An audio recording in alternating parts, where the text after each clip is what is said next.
What's good? Welcome to the channel. It's Rock here with Stick and Move. All right, so I appreciate everybody swinging by.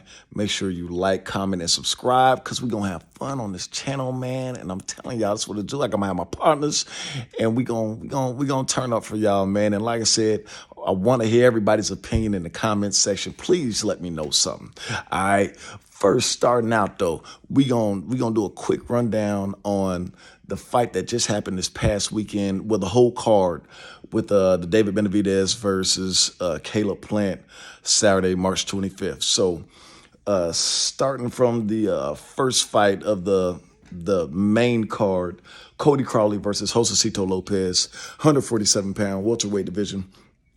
So this was an interesting fight. Josecito Lopez, he started out really well. Like like you really like Josecito, like it was some promise there.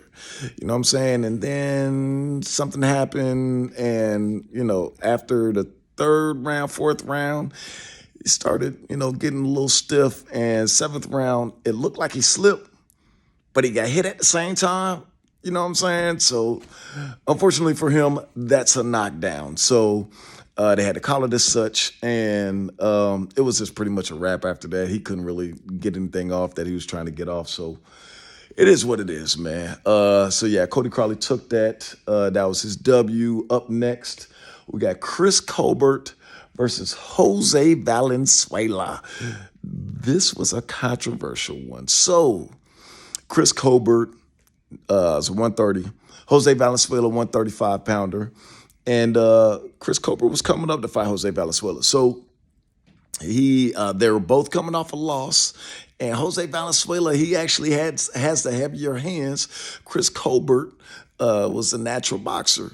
So, fight started, and, them boys came out their corners and they about to get to it.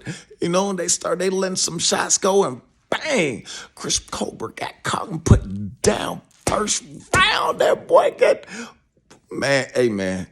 So he wound up getting up. And they kept going with the fight, you know what I'm saying? And he held his own. They both did really well. Chris Colbert, like I said, 130-pounder, fighting at 135. Had he been fighting another 130-pounder, then some of them shots, he would have just took those, you know what I'm saying? But Jose Valenzuela was catching him with an uppercut, you know what I'm saying? But he made that boy step back, you know what I mean? It was a couple of times Colbert shelled up. Like the action, I'm going back and forth, and the action was doing just that, going back and forth, so much to where it came down to a decision, and Chris Colbert got the decision. So Jose Valenzuela, great fight. It was a great fight. I really would have loved to see it again. Chris Colbert said he would have gave him a rematch, but he didn't like the way he was acting at the end of the fight, which, after he got the decision, he's a little upset about it. He wanted to take his shirt off and I guess go an extra round. Come on, man. Man, look, I thought you did really well, dog. And, if this video ever finds you, keep your head up, dog, because you're going to keep doing your thing. You know what I'm saying? Okay, up next, we got the 154-pound division, and we had Jesus Ramos and Joey Spencer. Both of these fellas were undefeated. I know y'all see me looking to the side. I had my fights. I tried to write them down because, like I said, I'm trying to run through this for y'all. So, 154-pound division. Both these fellas were undefeated, and they came in, and it was the battle of the Jays. Whose O was going to be stronger, right? And yeah, Jesus O was stronger. His O was stronger. Jesus caught that boy in the first round. That boy went down. Yeah, he got back up though. He was fighting. He was scrapping. So Joey got back up. He's scrapping. And he did pretty well-ish.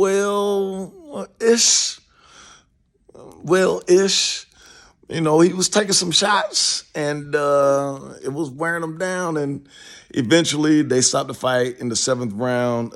His corner, Joey Spencer's father, threw the towel in. He was like, "Look, dog, this is your first O. Like, we got several more fights to go. We're gonna get you a little bigger. We're gonna see this boy later on." You know what I'm saying? So that's how that went down. But Jesus Ramos, like I said, he was in a 154-pound division. In that division, you got Jermell Charlo, who's the undisputed champ. Pretty soon, he's going to be fighting Tim Tszyu, who just fought Tony Harrison in Australia and beat Tony Harrison and stopped Tony Harrison. So, yeah, you got to make it clear, you know what I'm saying? Because Tony Harrison, he's a good fighter. So, that said a lot for Tim Tszyu because he hadn't really fought in any competition up until then. There's also, I'm drawing a blank right now, but young fella, 154. He's like 6'6". I'm not even going to put Fundora. His name is Fundora. There you go. But yeah, he's a beast too. He is, I believe, male's WBC mandatory. And you also got Terrence Crawford that's saying that he want to come up and, and see what Mel talking about. You know what I'm saying? Maybe they meet at a catchweight. I don't know. I'd love to see that fight. So we going to see what it do. Moving on, we got the main event. David Benavidez versus Caleb Plant. I know you're like, boy, you can't remember main event. I know the main event. I'm just trying to run through it all. 168-pound division, super middle. Them boys was, you wanted to see exactly what was going to happen when the Mexican Monster met with Sweet Hands, baby. So Mexican Monster versus Sweet Hands, they came out and it did not disappoint. We wanted to see if Caleb Plant was going to sit down more on his punches and, trade more with David Benavidez. At times he did. And it might have cost him a little bit. He still moved well in the ring. But David Benavidez, he has a simple style. He goes body, head, body. He comes forward. He cuts the ring off. And, it's simple, but when you master the simple fundamentals like that, I mean, it's hard to beat, especially with that boy, like I said, Mexican Monster.